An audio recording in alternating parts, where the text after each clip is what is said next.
Hello, and welcome to episode 197 of Prose. This week, meet a God-fearing Southern boy who people say is slow and who just can't get a break. And go from dangerous debauchery king to pious preacher. As always, please consider heading to prosepodcast.com to see everything that Prose has to offer. On social media, like and share away. If you don't have those links, that's on the website as well. I love those types of interactions with all of you on all the various social media sites. Most importantly, please do consider subscribing, rating, and reviewing wherever you grab your podcasts. Those 5-star reviews go a long, long way. Thanks for listening. Let's get to the tale, shall we? This week, we have Simon Peter and the Roof and Reverend Tommy. Enjoy.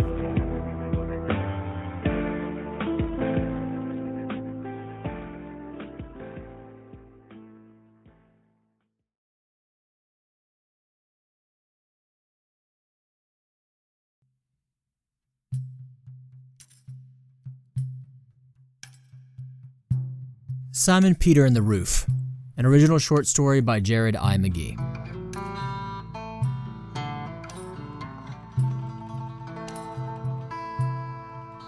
Simon Peter Jensen had never had an easy life. From a very early age, everyone liked to use the term slow to describe him. He thought he was rather fast, though he never came in first in the foot races on field day, but he certainly wasn't the slowest person in the world. He could clear his plate really, really fast. He could sweep up and take the trash out way faster than his little brother Johnson could. He could get ready for bed in under 5 minutes. He was fast. Simon Peter went to class on the same bus as everyone else, too. Salton, Arkansas's principal stopped using a short special bus for people that the system labeled slow roughly 8 years before Simon Peter started kindergarten. So this is just another way that Simon Peter knew he wasn't slow in the head. The only possible explanation left to him as to why people kept on using that word about him. Like most, elementary school blossomed into middle school, which flowered fully into high school in no time for Simon Peter. Time flew by fastly, so that was still another indicator to him that slow just didn't have a place in his life. In high school, Simon Peter found that the other kids were a bit quicker at doing homework than him, and in answering questions in class, and in the response time it took them to laugh at jokes, and in how quickly everyone had a date to the sweetheart dance. All the girls were all already taken by the time he got to them. Simon Peter was getting slower as he aged, he assumed. His senior year, though, he had a brilliant idea. His big dream was to escape from Salton, Arkansas to Tension, Arkansas, the nearest big city that had a Best Buy and a Dairy Queen and a Super Walmart. His plan was to move there and go to college and continue on as a stock boy at the Super Walmart. He liked his job well enough right now, but he bet that he could go do some pretty amazing things and have some pretty amazing adventures if he could just get to Tension. From what the guidance counselor said, college meant that you get a better life, and anything would be better than the simple existence in Salton and the labor of carrying the term slow around day in and day out. His parents were not at all supportive. His daddy had been disabled after being in a tractor-trailer accident when Simon Peter was just a little boy. Since then, his daddy just sat in his recliner and watched TV all day. If Simon Peter or Johnson were too loud or too silly or too imaginative or too slow, Daddy would strike them. "Spare the rod and spoil the child, the Bible says," is what he'd repeat as he would give them a whack to the head and then some lashes to the legs from the box fan's electrical cord. His mama earned all the money in the household. She worked 2 jobs. She worked at the Walmart in town as a checker. That's how Simon Peter got his job as a stock boy. She put in a good word with management there in Salton. Mama also worked as a secretary for Pastor Verdi 4 days a week. She loved their church, and she loved being a Pentecostal preacher's secretary. She said so all the time. She would tell Simon Peter and Johnson that when she was around Pastor Verdi, She could feel the Holy Spirit in the air itself. The Holy Spirit and the gifts of prophecy and the tongue of the angels were strong with Pastor Bertie, and Mama had to spend a lot of time with him, even on the days when she didn't have to do any secretary duties. Mama said that Simon Peter didn't need to go to Tension, and that Tension and college were full of temptations from harlots and sodomites and atheists. She would have Daddy give them lashes on the legs from the box fan's electrical cord when Johnson or he got too imaginative and asked to go into Tension for a video game or to go to a movie or some other such nonsense. It was around this time that he met Miss Davies at church. She was an older lady that played the organ sometimes, an elementary school teacher that was nearing retirement, and she did think that Simon Peter was funny and kind and smart enough and could achieve his dreams. She was like a grandma, though Simon Peter had never known his grandparents. That's how he thought of her anyway. She encouraged him to go out into the world and do things. She gave him hard candies at church. She let him call her if he was ever feeling down. She always said that she tried to live like Jesus. From Simon Peter's perspective, she was living up Jesus' example. She sure was nice. Simon Peter generally listened to his parents. He was quick to say yes ma'am and yes sir, to honor his mother and father, yet another thing that he thought made him not slow at all, but he also couldn't shake the idea that Tension was his way out of this life. Though he didn't get to go to the movies, they rent a lot from their local video store that was run out of the Tesco station. And in those films, he would see wonders that God had put in this world that he'd never see in Salton. And Simon Peter just knew that God wanted him to see them. Why else would he put them in the world and then allow Simon Peter to see them in these movies? So, toward the end of his senior year, when the military men came around as they did every year in April in their fancy uniforms to recruit the young men of Salton, Simon Peter signed with the Navy. He would see the world and have a fancy job to boot. He signed with the Navy because he liked the way that the all-white dress uniform the man wore shone. It looked like the light of God was shining down on that uniform, and that seemed like a sign from the Almighty himself. No matter that Simon Peter was 17, couldn't swim, never left the state, failed his physical exams, and received the lowest scores on the ASVAB and aptitude test they gave him, the Navy needed men, and Simon Peter was signed in, ready and willing to go.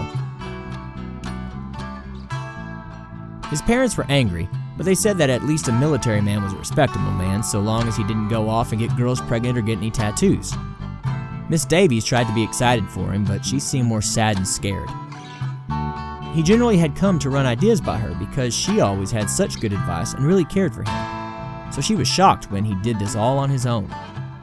She said that it was okay though, because he was a man and that was his right. Just like the flash of kindergarten to 12th grade, basic training zipped by in an uneventful blur. The one thing that stuck with Simon Peter from that period of time was that he just couldn't swim.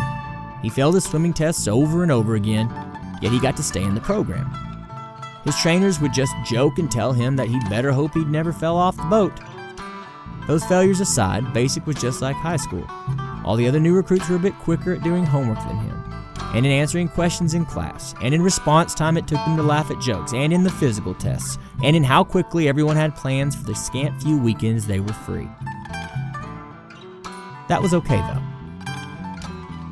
because Simon Peter at the end of it all got assigned to an enormous aircraft carrier. He thought he could jump over the moon when he got his assignment. His aircraft carrier was actually responsible for the Atlantic and the Mediterranean, which meant that his tour of duty would see him seeing so many of those wonderful God-given places from the movies. England, France, Portugal, Italy, Greece. The list went on and on. In Italy, he had a man on the dock paint a picture of his mama in oil paints from a photo he always kept in his wallet. The man ended up charging him double because the lighting in the picture was a bit dim, but that was okay. Simon Peter had this happen all the time when he tried to purchase things. He just had bad luck was all. He was so proud of that painting and shipped it right home to Mama. When he called her up after he knew that it would have arrived in Salton, she said it was too fancy and that she'd put it in the closet, and even though that's not quite the best response he had hoped for, Simon Peter was so happy that his mama thought it was fancy. He'd gotten her something expensive and fancy from Italy. He had gotten a second painting commissioned too, this one to Miss Davies. Miss Davies, unlike his mama, oohed and gooed and said she seemed like a royal in the picture he'd had done of her from another wallet-sized photo he'd had with him. She hung it up right away. He felt like he was a king. On the boat, Simon Peter's job was to clean the bathrooms, mop the floors, and peel loads of potatoes as part of KP. When the bathrooms were particularly messy, or the floors had some vomit or pee on them, or the vegetables he was peeling were way more rotten than what everyone else in the kitchen were, Simon Peter would think that his crewmates were playing mean tricks on him. They seemed to snicker a lot, and he still caught the word slow being mumbled from time to time, but he knew the military was a great deal more professional than what those kids and teachers were like in high school. So he chalked those thoughts up to temptations from the devil to lead him astray, or to his being too imaginative like Daddy used to whip him for when he was a little boy. His years in the Navy went by quickly too. He was in for 8 years right out of high school, and upon exiting the service honorably at the age of 26, Simon Peter knew exactly what he wanted to do with his life and what college was for him. He wasn't going back to tension. He'd go to a school that was focused on making movies, and he'd go in Florida, where it was sunny and where his mama had dreamed of going since she was a little girl. So he did just that. His parents were disappointed because they said the movies were for dreamers and that most of the people who worked in them were harlots or sodomites. Miss Davies was proud of him for wanting to go to school, but she constantly told him to be careful, like he was going to get hurt or something. Sometimes grandmothers sure seemed to be a bit too protective. Quickly, his school's tuition got raised time and time again, but they explained all this to him, and it was legitimate. Quickly, his roommates locked him into a lease where he seemed to be paying a lot more than everyone else in rent and utilities, but they explained all this to him, and it was logical. Quickly, Simon Peter realized that college was way harder than high school or the Navy were, and he saw his classmates were a bit quicker at doing homework than him, and in answering questions in class, and in the response time it took them to laugh at jokes, and in the practical labs where they had to make sets and do makeup and arrange lighting and work with the cameras, and how quickly everyone paired up, and how he never seemed to find a partner. Within 4 semesters, Simon Peter was forced to withdraw from school, break his lease, and move home. He'd used all his money he'd saved from the Navy and the funds the GI Bill afforded him for college. He went back to work at the Walmart as a stock boy, which was okay. He had money enough to go to a movie now and again in tension, and that was neat. At 29, he found himself in a bit of hot water. Pastor Verity had loaned Simon Peter a laptop, and Simon Peter loved taking the laptop to the library in tension where he could get on the internet and talk to people. In particular, Simon Peter tried to find a girlfriend because he'd never found one before. Through the laptop, Simon Peter met a girl named Casey that really seemed to like him, but she turned out not to be real. Casey ended up being a policeman that thought that Simon Peter was a pervert that liked little girls. When a bunch of policemen in cars with flashing lights turned up to his house in Salton, Simon Peter was surprised. When the policeman said that he was in trouble for having tried to make dates with Casey, Simon Peter was surprised. When the policemen found dirty pictures and evidence of dirty websites being visited on the laptop, Simon Peter was the most surprised and hurt he'd ever been. He tried to explain that Pastor Verity is the one that gave him the laptop, but no one seemed to care or listen. Mama never said anything at all. He signed a paper so he wouldn't have to be in the courtroom in front of everyone and admit to seeing those nasty pictures or talking to Casey online. Prison was a lot like the Navy, and he stayed to himself, working in the laundry and the kitchen. He volunteered to clean the bathrooms and help in the library. That helped pass the time. Those papers that he signed ended up meaning he got to go to a nicer prison than a lot of people did. His lawyer from the state said that they could get him a lighter sentence since he didn't fully know what he was doing on the computer with those pictures and with Casey, on account of him being slow and all. Simon Peter hated that he had to tell the whole world that he was slow on a real certified official document. But he also knew that he didn't want to go to Simstown, the bigger, badder prison, where most people came back haunted or broken or not at all. Several men from Assaulton had been prisoners there at one time or another, and they all had hurt in their eyes or doled out hurt with their hands. Simon Peter didn't want to be like them. His parents stopped talking to him. They chose not to sign up to be official visitors. Miss Davies wasn't angry. She wasn't even disappointed. She just seemed sad. She did sign up to be an official visitor, and she came twice a month on visiting days, always bringing a pineapple upside-down cake for him to share with the guards on duty during visit time. She always cried on those visits, but told him that God forgives everything and that this didn't have to define him. His 7 years in prison weren't too bad. They also went by in even more of a flash than the Navy had. Simon Peter ended up feeling rather at home in prison. Prison was easy and the rules were clear, unlike real life. Not fully understanding the rules of the world had always made Simon Peter a bit uncomfortable, and now that he'd been somewhere where they'd been absolutely crystal, he was even more aware of his inability to fully grasp the things he was or wasn't supposed to do and when he was or wasn't supposed to do them. He went back home to Salton at his parents' house again after prison. Daddy had passed when he was locked up, so it was just Mama and Johnson and him now. Mama still worked for Walmart and the pastor. Johnson got a job sorting at the Goodwill. Simon Peter wasn't allowed to work for Walmart anymore because of his being a convicted pervert, so he got a job with a roofing outfit that his mama knew from church. Now 40, on his second week of roofing, Simon Peter fell through a roof of a 2-story house and broke his back, and a whole lot of other bones right along with it. He was laid up in bed and would be for the better part of a year. His mom was glad that he'd been hurt while he was on the job. This way, they got a disability check just like they used to with Daddy. That meant that she and Johnson could keep working, but without fear of not being able to make the bills because of a cut shift here or a sick day there. Them working, though, meant that Simon Peter was at home alone from early in the morning until late in the evening, 7 days a week. Miss Davies came over once a week when she could. That was nice. Most of the time.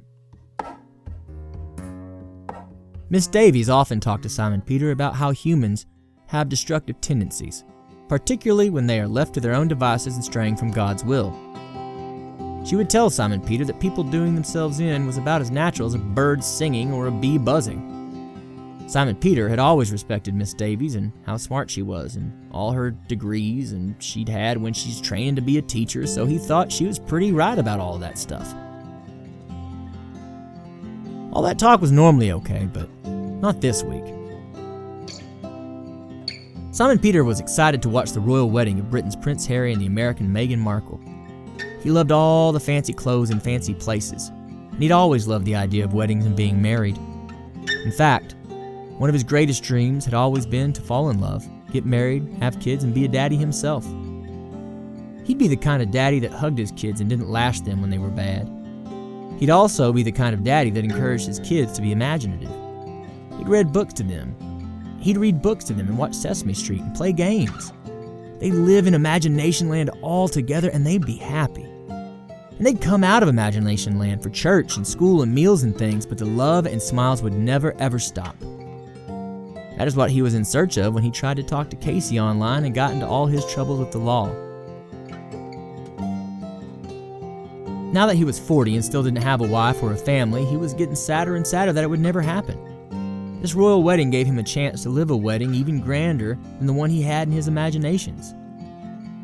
Where he had dreamt of mason jars of lemonade and the barn repurposed with pretty lights and bench seating filled with all his friends from church and Pastor Verity up front reading from the Bible and Mama beaming proud up at him and the fiddle player that played downtown every other Saturday scratching out a jig tune. This wedding promised castles, real castles, and gowns and celebrities and so much more. So, when Miss Davies showed up right in the middle of the televised festivities, Simon Peter was upset. He wanted to focus on the royal wedding, and here was Miss Davies showing up to remind him of just how alone he was. As he listened to her asking him how he was and when he might be able to start attending church again, he listened with his other ear to the TV and all the pomp from the wedding. When the bride herself came into full view on the screen, Simon Peter began to cry. Tears carved tracks down his scruffy face. Miss Davies had never seen Simon Peter cry, though he did a lot just when he was alone. Daddy had always said that men don't cry, period. Mom had always said that men don't cry in front of people. His tires quieted Miss Davies for a bit. She eventually found her voice again and asked him what was wrong. She asked if he was okay. The ceremony continued to progress, and Simon Peter's head swam with the question. Without thinking very much, he knew the right response for the first time in his life. He had a quick response to a question. He wasn't slow. Miss Davies, she's just so beautiful. When will I ever find my princess? When will I ever find my princess? His voice got heavy then, cracked, and his additional comments became gasping, heaving sobs. The tears came quickly and freely. Miss Davies tried to comfort him as best she could, petting the left side of his head, the only place on him that wasn't wrapped, bandaged, cast, or sewn back together. She smiled her grandmotherly smile, continuing to pet, and told him it would be okay. Some people just took life a little slower than others. That was the first and only time Miss Davies had ever used the word slow towards Simon Peter in all the years they'd known one another. Simon Peter wept harder and turned the volume up on the TV.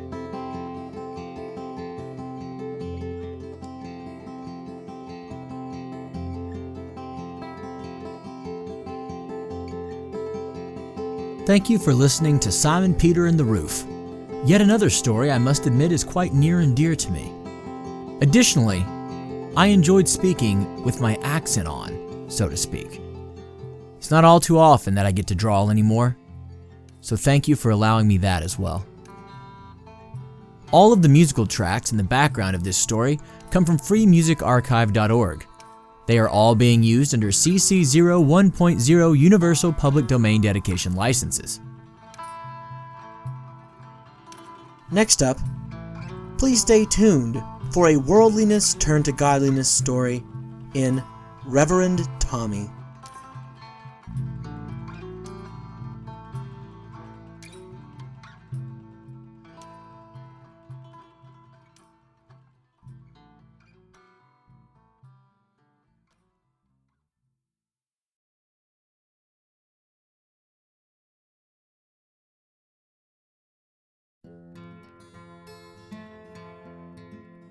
Reverend Tommy, a short story by Jared I. McGee.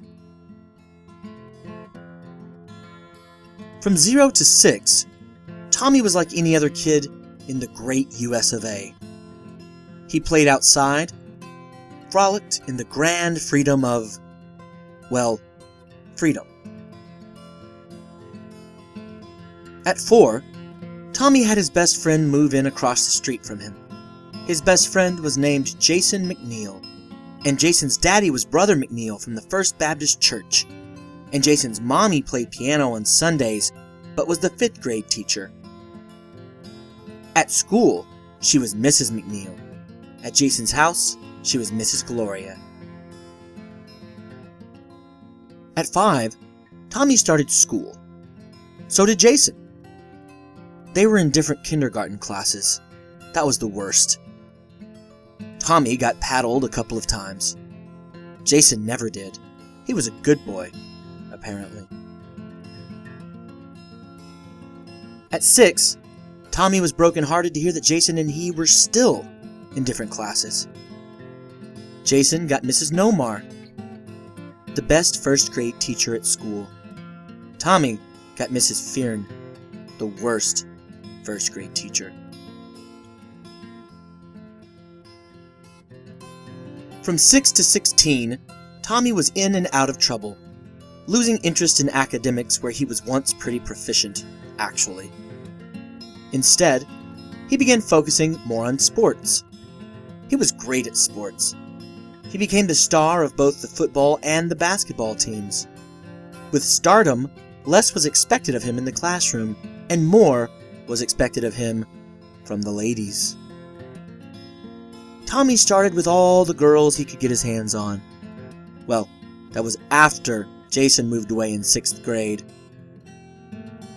Jason's daddy took a new church job that made them move. For 7 years, they dated the same twins, often trading them and having them trade Jason and him too, as if they were all in a big deck of trading cards or something. Jane and Jessie were great girls. His friendships with them disintegrated as soon as Jason was gone, all of a week. The girls he became interested in were not the type he and Jason would have been friends with in their heyday. By 18, Tommy drank a lot, smoked pot every day, and tried everything he could get his hands on, from crystal to heroin to coke to X to, well, yeah, everything. Literally anything that he could get his hands on. He went to a small community college after graduation. He failed out there. They did not have basketball or football teams. He was still in shape, cool, and good looking though, so he at least continued to have his fill of women. By 21, Tommy had a reputation. He'd left town and come back 4 times now, all of his jobs and educational opportunities always falling apart. He fucked and snorted and smoked his way around town, sticking with the 16 to 18-year-olds. He was finding that girls his age weren't as impressed with him as they used to be. At 25, he had a heart attack and had been arrested 4 times. The latter was no problem. Football stardom made all that disappear, 'cause, hell, his old teammates were now the sheriff and his troopers. The former was a problem. Supposedly he died 6 times on the way to the hospital. They stabilized him, but his days of drug-filled orgies and orgasms needed to be behind him, or so the doctor said. At 27, he enrolled in a Bible college about 6 hours' drive away from his mama's house. There, he reinvented himself, becoming a Pentecostal minister. He became Reverend Tommy. He still married a gorgeous woman who looked to have a good time. Their good times and less than holy predilections would be kept their secret, confined to their bedroom's walls. But, short of this one last nod to the old Tommy, he seemed to have abandoned his old self those 6 hours away. Though, that slick nature, massive smile, and disarming way about him had been there since he was knee-high to a grasshopper, to be sure, and it was going nowhere. Now, he speaks in tongues every Sunday, twice a day on cue. Now, he dresses parishioners in white robes and dunks them under the water, studiously not looking at the tits of the sexier ones. And there are so many admiring young women in Reverend Tommy's congregation. Now, he posts pictures of his perfect family online. Now, he only reads the Bible. All other books are just a distraction. Hell, all other forms of entertainment are a distraction. Football, basketball, fishing, mudding. That all had to be purged too. Now, he talks of demons more than dates. Now, he addresses angels more than amazing anatomy. Now, he only allows the famed aggression that once made him a minor deity on the football field and the basketball court to come out in bursts, decrying Satan and his hordes that are ever present and always gnawing at the faithful. Now, he is Reverend Tommy, the man who is a shepherd of a massive flock, the man who is the king of his domestic domain, the man who forgot all about Jason, the love of learning, and how to be more than a singularity. Praise be to God.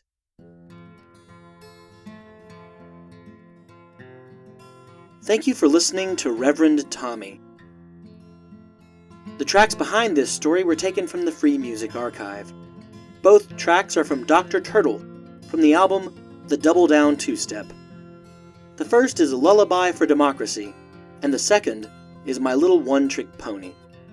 The tracks are being used under Creative Attribution Non-Commercial 4.0 international licenses.